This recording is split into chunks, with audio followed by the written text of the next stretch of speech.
Hello everyone, welcome to my YouTube channel. ഇന്ന് നമുക്ക് നല്ല ടേസ്റ്റുള്ള ഒരു കുമ്പളങ്ങ പരിപ്പ് കറിയുടെ റെസിപ്പി നോക്കാം. ചോറിനും ചപ്പാത്തിക്കുമൊക്കെ പറ്റിയ ഒരു റെസിപ്പിയാണിത്. തയ്യാറാക്കാനായി 1/2 കപ്പ് തുവരപ്പരിപ്പ് കഴുകി വൃത്തിയാക്കി ഒരു കുക്കറിൽ എടുത്തിട്ടുണ്ട്. ഇനി നമുക്കിതിലേക്ക് കുമ്പളങ്ങ കഷ്ണങ്ങൾ ചേർത്ത് കൊടുക്കാം. ഇതിപ്പോൾ 1 കപ്പ് കുമ്പളങ്ങ ഞാൻ ചേർത്ത് കൊടുക്കുന്നുണ്ട്. ഇനി നമുക്ക് ഇതിലേക്ക് 5-6 ചെറിയ ഉള്ളിയും കൂടി ചേർക്കാം. ഇനി ഇതിലേക്ക് 2 കപ്പ് വെള്ളം ചേർത്ത് കൊടുക്കാം. ഇനി ഇത് 3-4 വിസിൽ വരുന്നത് വരെ വേവിച്ചെടുക്കണം.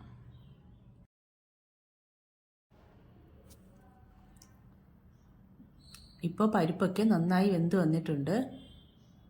ഇനി ഇത് നമുക്ക് നന്നായി ഒന്ന് ഉടച്ചെടുക്കാം. നന്നായി ഉടഞ്ഞു വന്ന ശേഷം നമുക്കിതൊന്ന് ഗ്യാസ് ഓൺ ചെയ്ത് അതിലേക്ക് വയ്ക്കാം. ഇനി ഇതിലേക്ക് പൊടികൾ ചേർത്ത് കൊടുക്കാം. 1 ടീസ്പൂൺ മുളക് പൊടി, 1/2 ടീസ്പൂൺ മഞ്ഞൾപ്പൊടി, 1 ടീസ്പൂൺ മല്ലിപ്പൊടി. ഇത്രയും ചേർത്ത് നന്നായി ഒന്നുകൂടി മിക്സ് ചെയ്യാം.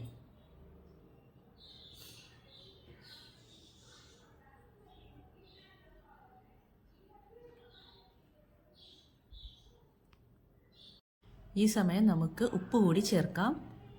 ഞാനിപ്പോൾ 3/4 ടീസ്പൂൺ ഉപ്പ് ചേർക്കുന്നുണ്ട്. ഇനി നമുക്കിതിലേക്ക് 1 നെല്ലിക്കയുടെ പകുതി വലിപ്പത്തിലുള്ള പുളി പിഴിഞ്ഞ് ചേർത്ത് കൊടുക്കാം. അതുകൂടെ ചേർത്ത് നന്നായി മിക്സ് ചെയ്യാം. ഇനി ഇതിലേക്ക് അല്പം കായപ്പൊടിയും കൂടി ചേർത്ത് കൊടുക്കുന്നുണ്ട്. അപ്പോൾ ഇത്രയേ ഉള്ളൂ, നമ്മുടെ ഈസി ആയിട്ടുള്ള കുമ്പളങ്ങ പരിപ്പ് കറി റെഡി ആയിട്ടുണ്ട്. നന്നായി തിളച്ച് കഴിയുമ്പോൾ നമുക്ക് ഫ്ലെയിം ഓഫ് ചെയ്യാം. ഇനി ഇതിലേക്ക് താളിച്ച് ചേർക്കേണ്ടതുണ്ട്. അതിനായി ഒരു പാൻ അടുപ്പിൽ വെച്ച് 3 ടീസ്പൂൺ വെളിച്ചെണ്ണ ചേർത്ത് കൊടുക്കാം. അതിലേക്ക് 1 ടീസ്പൂൺ കടുക് ചേർക്കാം. ഇനി ഇതിലേക്ക് ചെറിയ ഉള്ളി ചേർക്കാം. ചെറിയ ഉള്ളി നന്നായി മൂത്ത് വരുമ്പോഴേക്കും നമുക്കിതിലേക്ക് വറ്റൽമുളക് ചേർക്കാം.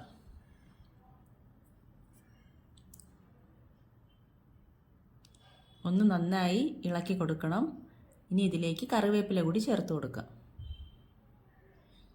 ഇത് നമുക്ക് തയ്യാറാക്കി വെച്ചിരിക്കുന്ന കുമ്പളങ്ങ പരിപ്പ് കറിയിലേക്ക് ചേർക്കാം. നല്ല ഈസി ആയിട്ട് തയ്യാറാക്കാൻ പറ്റുന്ന ഒരു റെസിപ്പിയാണിത്. എല്ലാവരും ഇതൊന്ന് ട്രൈ ചെയ്ത് നോക്കണം. Please like, share and subscribe my channel. Thank you for watching.